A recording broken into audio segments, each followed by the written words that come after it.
अस्सलाम वालेकुम, welcome back to my channel. Hope so कि आप सब लोग बिल्कुल ठीक ठाक होंगे। जहाँ रहें खुश रहिए, खुशियाँ बांटिए। तो आज आप लोगों से मैं एक ऐसी स्टोरी शेयर करने वाली हूँ जो कि सुनकर मैं बहुत ज़्यादा सैड हुई थी। Literally I was crying. मुझे बहुत ज़्यादा अफसोस हुआ था ये स्टोरी सुनकर। ये एक ओवरसीज़ पाकिस्तानी की स्टोरी है। तो मेरा ये शेयर करने का मकसद भी यही है कि प्लीज़ आप लोग भी कोई डिसीजन जब लेते हैं तो एक डिसीजन लेने से पहले उसको अच्छी तरह सोच लिया करें, क्योंकि आपका एक गलत फैसला जो है ना आपको ऐसे मकाम पर ले जाता है, ऐसी पोजीशन पर ले जाता है कि आप सोच भी नहीं सकते। बिल्कुल ऐसा ही जो था वो इस ओवरसीज़ पाकिस्तानी के साथ हुआ था कि ये जो था वो पाकिस्तान से यूके आया था स्टडी वीज़ा पर। आज से तकरीबन कोई 29-30 ईयर्स पहले यहाँ पर आया था स्टडी वीज़ा पर। और ये एक मैरिड शख्स था, इसकी बीवी और 4 बच्चे थे जिनको वो पाकिस्तान में छोड़कर आया था। और वो यूके उन्हीं बीवी और बच्चों की खातिर आया था, उनको एक अच्छा लाइफ स्टाइल देने के लिए और उनको अच्छी तालीम देने के लिए और उनको गुर्बत से निकालने के लिए वो जो था वो यूके मूव हुआ था। यहाँ पर आके उसने स्टडी की, उसने पैसे कमाए और ये उसके बाद उसने क्या किया कि यहाँ पर पेपर मैरिज कर ली। अब यहाँ पर उसने पेपर मैरिज कर ली थी, जिसकी वजह से वो अपने बीवी बच्चों को था वो यूके तो कभी भी नहीं बुला सकता था। सो उसके बीवी बच्चे जो थे वो पाकिस्तान में ही रहे हमेशा। और यहाँ पर उसने दूसरी शादी कर ली थी जिसके साथ वो सेट था। और बाकी जो थे वो उसने स्ट्रगलिंग जो उसने करनी थी वो तो उसने डेफिनेटली की, क्योंकि यहाँ आकर कोई फ़ारग तो खैर किसी ने बैठना नहीं था। और वो आया ही यहाँ पर पैसे कमाने के लिए था, तो उसने अपना वो काम तो जारी रखा। उसने इतने पैसे कमाए कि आप सोच भी नहीं सकते। तो क्योंकि एक जो पैसे की लालच होती है ना, एक हद तक तो पैसा कमाना ठीक है, बंदा ज़रूरत के लिए कमाता है, बंदा एक अच्छी ज़िंदगी एक अच्छे लाइफस्टाइल के लिए कमाता है, डेफिनेटली कमाता है। लेकिन जो एक एक्सट्रीम लेवल तक चली जाती है ना लालच, वो इंसान को ख़राब कर देती है।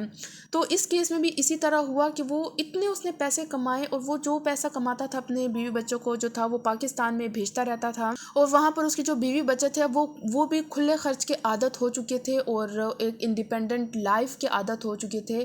खैर वो बच्चे भी छोटों से जो थे वो बड़े हो गए थे, काफ़ी अच्छे स्कूलों में उन्होंने तालीम की, कॉलेज यूनिवर्सिटीज़ गए।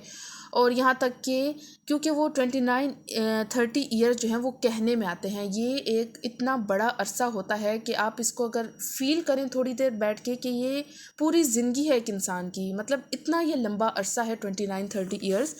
तो इसी किसी में जो उसके वो बच्चे थे उसने तालीमें की, सब कुछ की और एजुकेशन मीन्स कि उनकी शादियां भी अब होने की एज आ गई थी और वो शादी के काबिल हो गई, बच्चियों की उसने शादियां भी करा दी। ये विजिट पे आता जाता रहता था।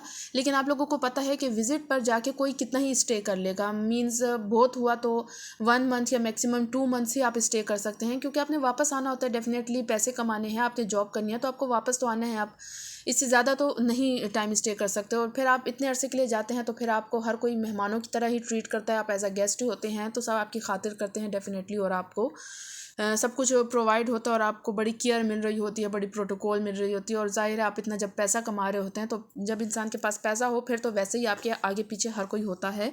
सो इसके केस में भी यही सब कुछ हुआ कि वो इतना पैसा कमाता था, उसके बीवी बच्चे भी उससे बड़ा ही जो थे वो एक प्यार शो करते थे। लेकिन ये था कि आप इतना जब लंबा अरसा दूर रहते हैं अपनी फैमिली से, तो डेफिनेटली आप भी उनके बगैर रहने की आदत हो जाते हैं और फैमिली भी आपके बगैर रहने की आदत हो चुकी होती है।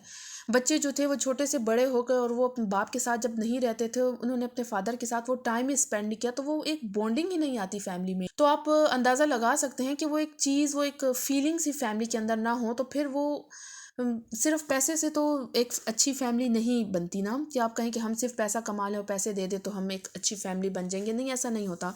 फैमिली को टाइम देना बहुत ज़रूरी होता है और फैमिली के साथ रहना बहुत ज़रूरी होता है। तो इस केस में यही हुआ कि वो जो था वो अकेला आया था यूके और उसको यहाँ पर अब सारा ज़िंदगी अकेला ही रहना था, मीन्स कि दूसरी वाइफ के साथ ही रहना था। वो अपने बीवी बच्चों को नहीं यहाँ पर कभी भी बुला सकता था।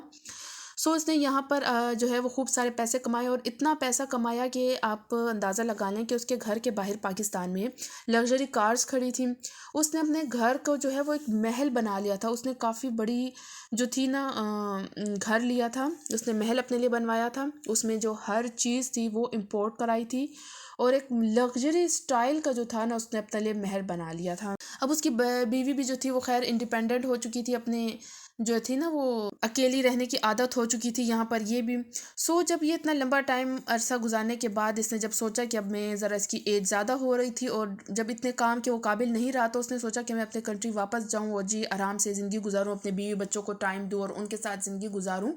तो ये इस सोच से जो था वो वापस आ गया था, क्योंकि अब ये ज़्यादा काम करने के काबिल नहीं रहा था। जब इंसान डेफिनेटली बुरा हो जाता है तो फिर वो ये इस उसमें पाकिस्तान वापस आ गया। और पाकिस्तान आके ये क्या सूरत हाल देखता है कि ना ही इसको बीवी की तरफ से वो प्यार मिलता है, ना ही बच्चों की तरफ से वो प्यार मिलता है, क्योंकि वो एक बॉन्डिंग है ही नहीं।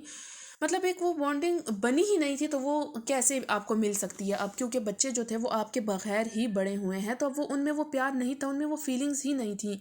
क्योंकि पैसे से आप फीलिंग्स नहीं ले सकते। पैसे तो आपने खूब भेजे थे, लेकिन अब वो फीलिंग्स उनके अंदर नहीं थी। तो वो बाप के लिए, क्यों बेटियां जो थी वो तो उनकी तो शादी हो चुकी थी, वो तो अपने घरों की हो चुकी थी, लेकिन जो लड़के थे बेटे थे इनके, तो वो भी जो थे वो बाप की तरफ इतना केयर नहीं करते थे और इतनी परवाह नहीं कर रहे थे, ना ही वाइफ करती थी। बल्कि इवन वाइफ को तो समटाइम्स ऐसा हो जाता था, क्योंकि हस्बैंड आ गया, वो रोक टोक अगर किसी बात पे करता था तो वो वाइफ को बुरा लगने लगता था, क्योंकि वाइफ अकेले रहने की आदत हो चुकी थी, वो एक इंडिपेंडेंट लाइफ गुजारने की आदत हो चुकी थी।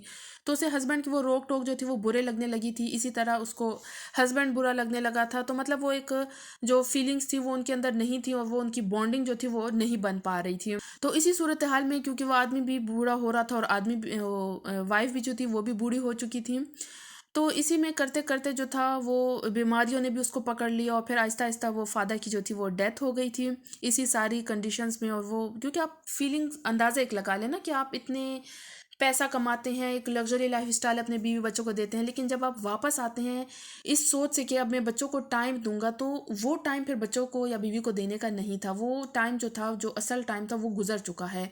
अब वो भी आदत हो गए हैं अलग, आप भी आदत हो गए हैं अलग, तो अब वो चीज़ दोबारा नहीं मिल सकती थी।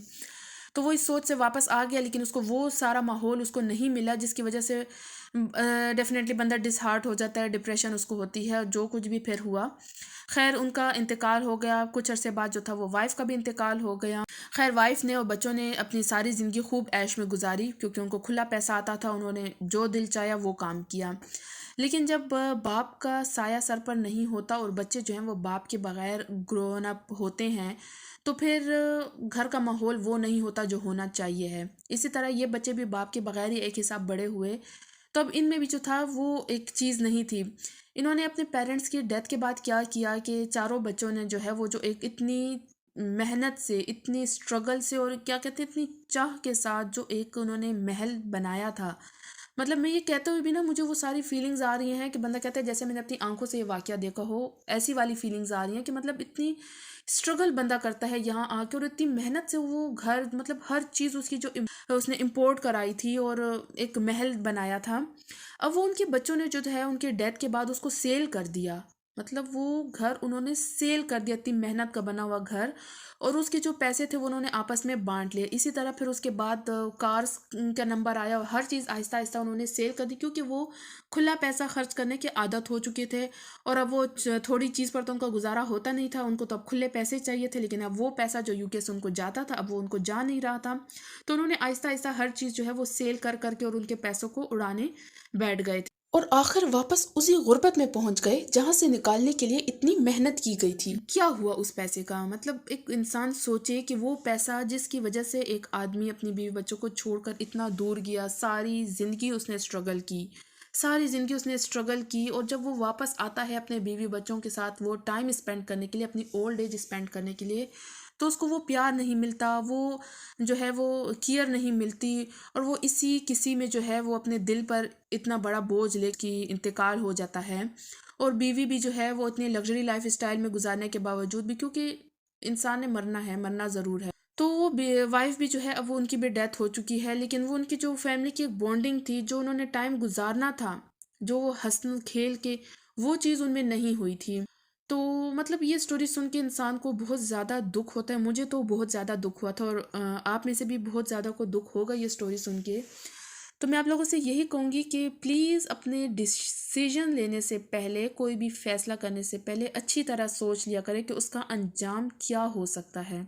हर तरफ से सोच लिया करें और जितनी कोशिश करें उतना अच्छा होगा कि अगर आप बाहर मूव होते हैं तो अगर साथ नहीं तो कुछ अरसे बाद अपने बीवी बच्चों को बाहर ज़रूर अपने पास बुला लें, क्योंकि सिर्फ पैसा कमाना ज़िंदगी का मकसद नहीं होता।